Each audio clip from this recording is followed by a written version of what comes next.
식수가 부족한 아프리카의 어느 마을에서 아이들이 아침 일찍부터 물동이를 지고 길을 나섭니다. 몇 시간을 걸어가서 물을 길어 돌아오는 동안 아이들의 힘겨운 걸음과 부실한 물동이 때문에 식수의 절반이 흘러 사라집니다. 그 딱한 사정을 접한 디자이너가 큰 공 모양의 물통을 만들어 아이들에게 나눠줬습니다. 그 후 아이들의 삶은 달라졌습니다. 물을 꽉 채운 물동이를 놀이하듯 굴리며 힘들지 않게 집에 돌아올 수 있었기 때문입니다. 더 짧은 시간에 더 많은 양의 물을 운반할 수 있었던 건 물론 저장도 가능하게 됐습니다. 아이들은 물 길르라 갈 수 없었던 학교에 갈 수 있게 됐고 마을 사람의 삶도 한결 달라졌습니다. 아주 간단한 물통 디자인 하나가 바꿔놓은 일상의 기적, 이것이 적정 기술의 한 사례입니다. 적정 기술은 간단하고 일상적인 기술이 부족해 인간다운 삶을 살지 못하는 사람에 대한 연민과 주목에서 비롯한 개념입니다. 적정한 기술이 사람의 삶을 바꾸듯 적정한 심리학이 사람의 마음을 치료할 수 있다는 실천적 관점을 강조한 게 적정 심리학입니다. 이 고통스러운 사람의 속마음을 보듬고 건강한 성찰을 하도록 돕는 건 질병 전문가인 의사만 가능한 게 아닙니다. 사람을 사람으로 대하는 게 진정한 전문가적 시선과 태도라 할 수 있습니다. 정혜신의 당신이 옳다는 사람을 사람으로 대하는 토대 위에서 우리 모두가 자기 자신, 나아가 가족과 이웃까지도 도울 수 있다는 적정 심리학의 가능성을 제시한 책입니다. 저자는 30여 년간 트라우마 피해자들을 치료해왔습니다. 그는 정신과 의사나 심리상담사 등 전문가에 의존하지 않고도 스스로 치유할 수 있는 치유법이 시급하다고 강조합니다. 당신이 옳다는 적정 심리학이란 새로운 그릇에 손수 지어서 허기를 해결하는 집밥처럼 자신의 심리적 허기와 상처를 스스로 치유할 수 있는 근본 원리를 담고 있습니다.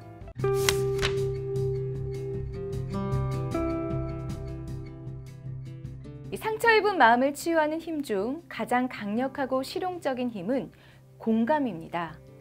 공감은 수십 년간 천문학적인 연구비를 투입한 최첨단 의학, 약학, 뇌과학 등의 연구를 통해 개발된 어떤 항우울제보다 탁월합니다.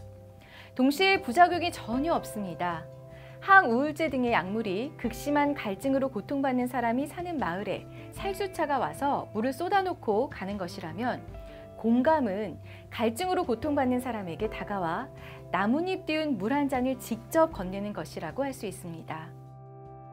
많은 사람들은 공감이 중간에 말을 끊거나 토를 달지 않고 한결같이 끄덕이며 긍정해주는 것으로 생각합니다. 아닙니다. 그것은 공감이 아니라 감정 노동입니다. 그런 식으로 이야기를 들어주다 보면 지칩니다. 지치고 짜증이 나서 다시는 그 사람을 만나고 싶지 않게 됩니다. 공감은 상대를 공감하는 과정에서 자기 내면의 깊은 감정도 함께 자극되는 일입니다. 상대를 공감하는 과정에서 예기치 않게 지난 시절의 내 상처를 마주하는 과정입니다. 내 존재의 한 조각이 자극받게 되면 상대보다 먼저 내 상처에 집중하고 주목해야 합니다. 언제나 나를 놓쳐서는 안 됩니다.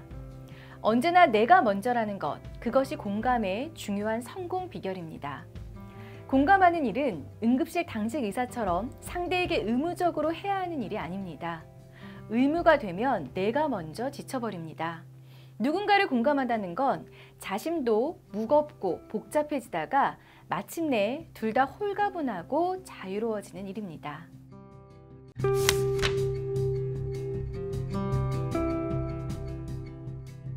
공감은 그저 인내심을 갖고 들어주는 것이 아니라 정확하게 듣는 일입니다. 공감에는 관역이 있습니다. 관역에서 멀어지는 대화는 질이 멸렬해집니다.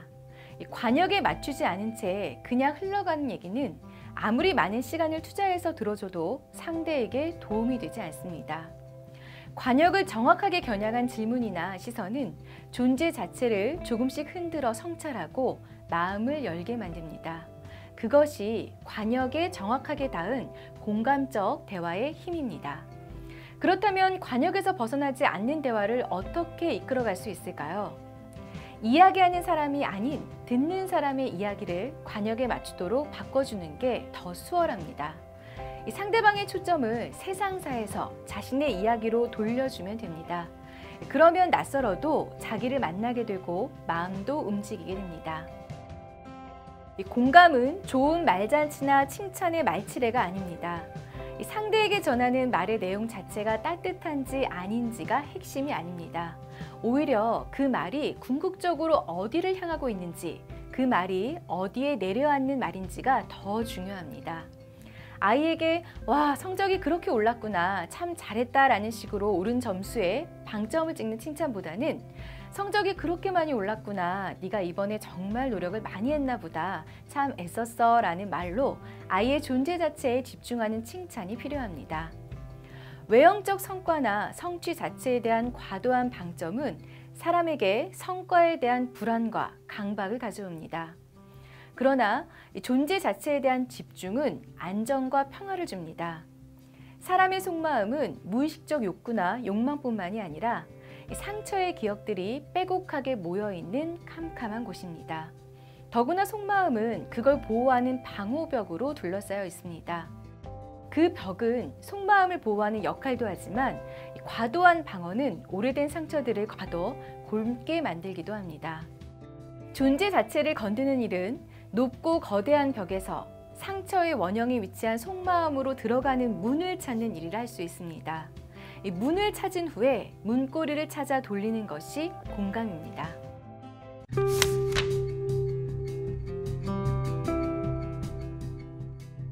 국가의 국경처럼 사람과 사람 사이에도 경계가 존재합니다. 모든 인간이 개별적인 존재라는 건 나와 너 사이에 둘을 구분하는 경계가 있다는 걸 의미합니다. 국가 간의 경계는 눈에 보이지만 사람 사이의 경계는 보이지 않아 지키기가 더 어렵습니다. 경계를 인지할 수 있어야만 나도 지키고 상대방의 영역을 침범하지 않을 수 있습니다. 공감을 주고받는 일도 똑같은 원리가 적용됩니다. 나와 너의 관계에서 어디까지가 나이고 어디부터가 너인지를 인식할 수 있어야 합니다. 경계에 대한 인식이 있어야 공감에 대한 정확성이 높아집니다. 상대방의 주권을 인정하지 않는 행위는 경계를 침범하는 행위입니다. 주권이 훼손되면 사람은 모욕감, 모멸감, 수치심과 함께 그로 인한 분노가 생깁니다. 전문직에 종사하는 40대 미혼 여성 A씨는 동갑내기 남자와 긴 연애 끝에 결혼을 결심했는데 홀로 사는 엄마의 반대로 심한 스트레스를 겪습니다. 남자가 전문직이 아니어서 나중에 딸에게 얹혀 살지 모른다는 게 엄마의 반대 이유였죠. 결혼을 강행하고 싶지만 그러다 엄마가 쓰러지면 그 죄책감을 어쩌느냐며 눈물을 흘립니다. 얼핏 그녀는 엄마의 마음을 배려하는 효녀 같습니다. 하지만 그녀는 자기와 엄마 사이의 경계에 대한 인식이 없는 사람입니다. 엄마와 자기 사이의 경계를 지키지 못함으로써 사랑하는 사람에게 여자에게 빌붙어 살 위인이라는 모욕감을 안겨준 셈이 돼버렸죠. 결혼 여부는 엄마의 몫이 아닙니다. 딸의 걱정은 쓸데없는 걱정입니다. 딸의 남자친구가 마음에 안 들어도 그 남자가 딸의 남편이 되고 자신의 사위가 되면 그 관계에 맞춰 사람의 마음과 판단은 달라지기 마련입니다. 엄마의 감정은 딸이 해결해줘야 할 과제가 아닙니다. 경계를 분명히 자각하고 엄마의 몫으로 돌려줘야 엄마의 감정도 딸이 개입할 때보다 더 빠르게 수습됩니다.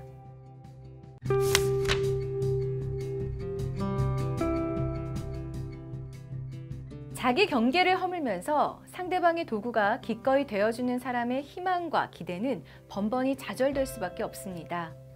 경계란 개념은 이상이 아니라 구체적이며 현실적이고 실용적인 겁니다. 사회적 관계에서는 너와 나를 갑과 을로 나눌지 모르지만 심리적으로 모든 사람은 갑 대 갑입니다. 갑과 을 같은 사회적 관계로 너와 나의 관계가 결정되는 것이 아니라는 점만 인지할 수 있어도 갑을의 관계를 갑-갑의 관계로 바꿀 수 있습니다. 공감의 실체와 경계의 의미를 알고 삶에 적용할 수 있으면 많은 경우 전문가를 찾지 않고도 치유받고 치유해주며 살 수 있습니다.